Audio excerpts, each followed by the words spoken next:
নির্বাচনের বৈধতা পেতে আগে হতে হবে গণভোট বললেন শফিকুর রহমান। অংশ নেওয়ার সুযোগ নেই আওয়ামী লীগের। তত্ত্বাবধায়ক সরকার ব্যবস্থা ফেরাতে অষ্টম দিনের আপিল শুনানি চলছে। আশুলিয়ায় মরদেহ পোড়ানো মামলায় সাক্ষ্য গ্রহণ আজ।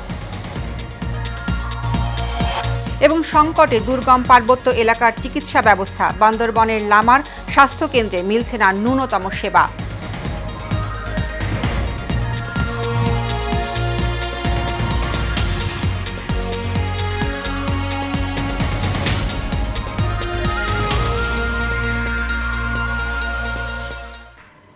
স্বাগত এশিয়ান নিউজে। আপনাদের সাথে আছি আমি তাসনিমা রোকাইয়া। এতক্ষণ শুনছিলেন বিআরবি কেবল ইন্ডাস্ট্রিজ লিমিটেড সংবাদ শিরোনাম। এবারে পুরো খবর। জাতীয় সংসদ নির্বাচনের বৈধতা ও জুলাই সনদের ভিত্তি পেতে আগে গণভোট হতে হবে বলে এমন দাবি জানিয়েছেন জামায়াতের আমির ডাক্তার শফিকুর রহমান। এ সময় ভোটে আওয়ামী লীগের অংশ নেওয়ার সুযোগ নেই বলেও মন্তব্য করেন তিনি। সকালে সিলেট ওসমানী আন্তর্জাতিক বিমানবন্দরে গণমাধ্যম কর্মীদের নানা প্রশ্নের জবাবে তিনি এসব কথা বলেন। ডাক্তার শফিকুর বলেন, আগামী নির্বাচন ফেব্রুয়ারিতে না হলে নানা বিশৃঙ্খলা হওয়ার সুযোগ তৈরি হবে। নির্বাচন আয়োজনের বৈধতা ও জুলাই সনদের আইনি ভিত্তির জন্য আগে গণভোটের আয়োজনের আহ্বান জানান। আওয়ামী লীগের নির্বাচনে অংশ নেওয়ার সুযোগ নেই মন্তব্য করে জামায়াতের আমির বলেন, দলটি কখনোই নির্বাচনমুখী ছিল না। সাধারণ নির্বাচন না হবে, এই জন্য আমরা চাই গণভোট আগে হোক এবং সনদ যেটা এটা তার আইনি বাস্তবতা খুঁজে পায়। সবাইকে বলতে কি এখানে আওয়ামী লীগকে নিয়ে আওয়ামী লীগ তো নিজেই নির্বাচন চায়, আপনারা কি জোর করে তাদের উপর নির্বাচন চাপাই দেবেন? তারা যদি নির্বাচন চাইতোই তাহলে 3টা নির্বাচন করার সুযোগ তারা পেয়েছিলেন, হাতছাড়া করলেন কেন? তত্ত্বাবধায়ক সরকার ব্যবস্থা নিয়ে করা আপিলের ওপর অষ্টম দিনের শুনানি চলছে। সকালে প্রধান বিচারপতি ডক্টর সৈয়দ রেফাত আহমেদের নেতৃত্বে 7 বিচারপতির পূর্ণাঙ্গ আপিল বেঞ্চে অষ্টম দিনের মতো এ বিষয়ে শুনানি শুরু হয়।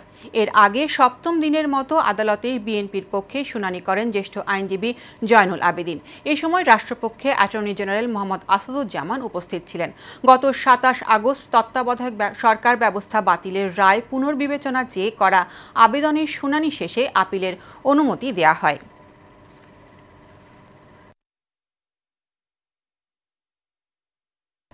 সাভারের আশুলিয়ায় 6 জনকে হত্যার পর মরদেহ পোড়ানো সহ 7 জনকে হত্যার দায়ে মানবতাবিরোধী অপরাধের মামলায় সাবেক এমপি সাইফুল ইসলাম সহ 6 জনের বিরুদ্ধে 17তম দিনের সাক্ষ্য গ্রহণ করা হবে আজ। আন্তর্জাতিক অপরাধ ট্রাইব্যুনাল 2-এর চেয়ারম্যান বিচারপতি নজরুল ইসলাম চৌধুরীর নেতৃত্বাধীন ট্রাইব্যুনালে 3 সদস্যের বিচারিক প্যানেলে সাক্ষ্য গ্রহণ করা হবে। এর আগে গত 30 অক্টোবর ট্রাইব্যুনালে সাক্ষ্য দেন গুলিবিদ্ধ হওয়া ভুক্তভোগী সানি মৃধা। 21তম সাক্ষী হিসেবে জবানবন্দিতে পুলিশের গুলিতে নিজে আহত হওয়ার কথা জানান তিনি। একই সঙ্গে গত বছরের 5 আগস্ট আশুলিয়ার নির্মমভাবে দৃশ্যের বর্ণনা করেন তিনি। পরে তাকে জেরা করেন স্টেট ডিফেন্স ও আসামি পক্ষের আইনজীবীরা।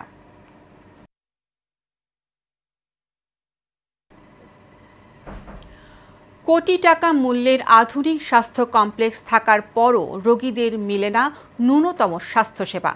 চিকিৎসক সংকটে বছরের বেশিরভাগ সময় বন্ধ থাকে লামা উপজেলার দুর্গম সরই ইউনিয়নের 10 শয্যা বিশিষ্ট মা ও শিশু কল্যাণ কেন্দ্রটি।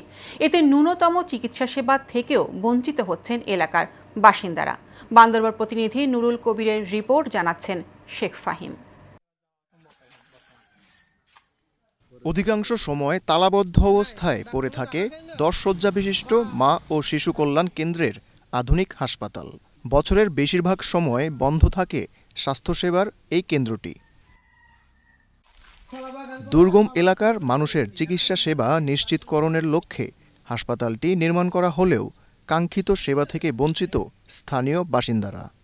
ডাক্তার আসতেও দেখলাম না, কখন আসে সেটাও দেখি না, আর রোগী দুঃখ দেখলাম বাইরেও তো দেখা যায় না।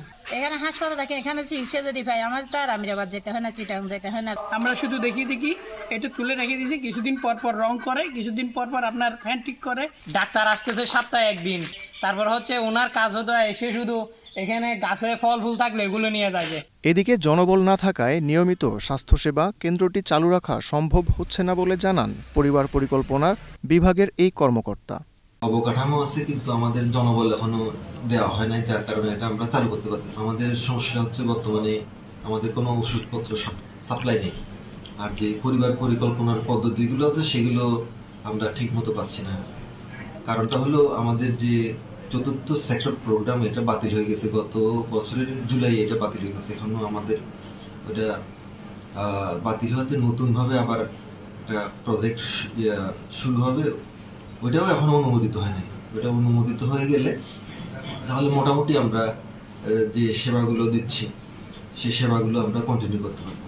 স্বাস্থ্য প্রকৌশল অধিদপ্তরের তত্ত্বাবধানে 4 কোটি 4 লাখ টাকা ব্যয়ে নির্মিত হয় 10 শয্যা বিশিষ্ট মা ও শিশু কল্যাণ কেন্দ্রটি।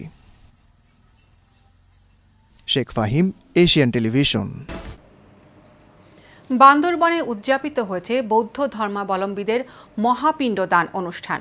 এই উপলক্ষে সকাল 8:30টায় বান্দরবন রাজগুরু বৌদ্ধ বিহার থেকে প্রায় 3 শতাধিক বৌদ্ধ ভিক্ষুকের একটি বর্ণাঢ্য র্যালি বের হয়ে বান্দরবন শহরের বিভিন্ন সড়ক প্রদক্ষিণ করে পিণ্ড গ্রহণ করেন। অনুষ্ঠানে উপস্থিত থেকে বৌদ্ধ ভিক্ষুদের পিণ্ডদান করেন পার্বত্য চট্টগ্রাম আঞ্চলিক পরিষদের সদস্য KS মং। পিণ্ডদান অনুষ্ঠানে সকল বৌদ্ধ ভিক্ষুদের শ্রদ্ধা জানিয়ে নগদ অর্থ, চাল, ফল, মিষ্টি, মোম ও আগরবাতি সহ নানা রকম উপকরণ দান করে দেশ ও জাতির সুখ শান্তি প্রার্থনা করে। বৌদ্ধ মন্দিরগুলোতে কঠির চিবর দানের পর ভিক্ষুদের সম্মানে পিণ্ডদান বিতরণ উৎসবের আয়োজন করা হয়। পুণ্য লাভের আশায় শত শত শিশু কিশোরী ও নারী পুরুষ সারিবদ্ধভাবে রাস্তায় দাঁড়িয়ে ভিক্ষুদের পিণ্ডদানের পাশাপাশি নানা প্রকার মিষ্টান্ন খাবার দান করেন। পিণ্ডদান উৎসব দেখতে বৌদ্ধ ধর্মাবলম্বীদের পাশাপাশি দর্শনার্থীরা ভিড় জমায় বান্দরবান শহরে। তারেক রহমানের ঘোষিত রাষ্ট্র কাঠামো সংস্কারের 31 দফা কর্মসূচির অংশ হিসেবে গাজীপুরের কালিয়াকৈর পৌর বিএনপির উদ্যোগে লিফলেট বিতরণ, মিছিল ও ভোট প্রার্থনা কর্মসূচি হয়েছে। কালিয়াকৈর বাজার এলাকা থেকে একটি বর্ণাঢ্য র্যালি শুরু হয়ে বিভিন্ন সড়ক প্রদক্ষিণ করে। এ সময় বিএনপির নেতাকর্মীরা গাজীপুর 1 আসনে বিএনপির সম্ভাব্য মনোনয়ন প্রত্যাশী কালিয়াকৈর পৌর মেয়র মুজিবুর রহমানের পক্ষে লিফলেট বিতরণ ও সমর্থন আহ্বান করেন। কর্মসূচিতে নেতৃত্ব দেন পৌর বিএনপির সাবেক সাংগঠনিক সম্পাদক হারুনার রশিদ, গাজীপুর জেলা জাসাসের আহ্বায়ক এসরাত ফকির, শফিউদ্দিন, পৌর বিএনপির সহ সাধারণ সম্পাদক মাসুম আলী সহ বিএনপির অঙ্গ ও সহযোগী সংগঠনের নেতাকর্মীরা।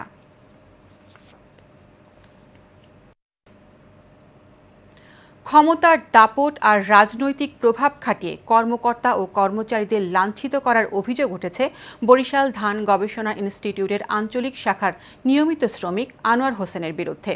ভুক্তভোগীদের অভিযোগ, নানা কাজের ভুয়া বিল ভাউচার করে সরকারি কোষাগারে টাকা হাতিয়ে নেওয়ার পাশাপাশি শ্রমিক কল্যাণ ফান্ডের টাকা আত্মসাতের অভিযোগ রয়েছে শ্রমিক কল্যাণ সংস্থার সভাপতি আনোয়ার হোসেনের বিরুদ্ধে।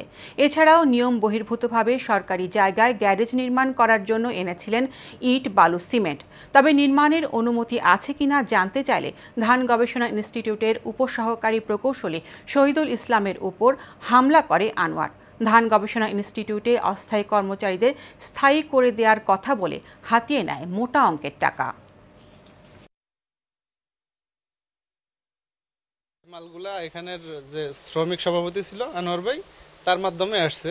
সে একজন মাস্টার রোল শ্রমিক, নিয়মিত শ্রমিক, এর বাইরে তার কোনো অধিকার নাই এই ধরনের ইয়ে করা, এবং এটা আমি বলবো মিসকন্ডাক্ট, যেটা অফিসের ভাষায় বলে। ব্রিজ নির্মাণ করার ক্ষেত্রে আমি তাকে জিজ্ঞেস করছি কর্তৃপক্ষ অনুমতি আছে কিনা, মানে প্রথম হতে আমি অবহিত করছি, কেন অবহিত করলাম, সে আমার এরকম খাপ করে কলার ধরে এবং উপরে আমাকে কিল ঘুষে লাথি মারা শুরু করে। আমাদের সমিতির টাকা আনার খাইয়ে লাইছে, খাইছে আমার খাইছে 9,500 টাকা, আবার অনেক লোকে আছে 41,500 টাকা জমছে, সব খাইয়ে লাগছে। টোটাল আমার কাছ থেকে প্রায় 4.5 লাখ টাকার মতো জিনিস নিছে, কিন্তু টাকাগুলো চাওয়ার যখন চাকরি তো হয়ই নাই, 2 বছর যাবত টাকাটা নিছে। আমি টাকাগুলো চাওয়ার জন্য আমার জীবননাশক হুমকি দিতেছি। সুনামগঞ্জের দোয়ারাবাজার উপজেলা প্রশাসন ও উপজেলা স্বাস্থ্য কমপ্লেক্সের যৌথ আয়োজনে স্বাস্থ্যসেবার মানোন্নয়ন, সমস্যা নির্ণয় ও করণীয় নির্ধারণ শীর্ষক মতবিনিময় সভা হয়েছে। দোয়ারাবাজার উপজেলা পরিষদ সম্মেলন কক্ষে উপজেলা নির্বাহী অফিসার অরূপ রতন সিংহ এর সভাপতিত্বে এই মতবিনিময় সভা হয়।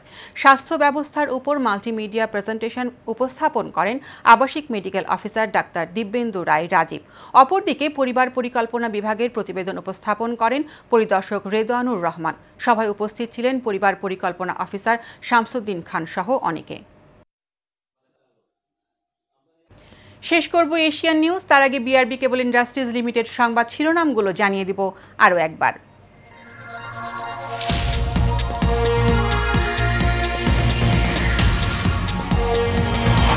নির্বাচনের বৈধতা পেতে আগে হতে হবে গণভোট, বললেন শফিকুর রহমান। অংশ নেয়ার সুযোগ নেই আওয়ামী লীগের। তত্ত্বাবধায়ক সরকার ব্যবস্থা ফেরাতে ৮ম দিনের আপিল শুনানি চলছে। আশুলিয়ায় মরদেহ পোড়ানো মামলায় সাক্ষ্য গ্রহণ আজ। এবং সংকটে দুর্গম পার্বত্য এলাকার চিকিৎসা ব্যবস্থা। বান্দরবনের লামার স্বাস্থ্যকেন্দ্রে মিলছে না ন্যূনতম সেবা।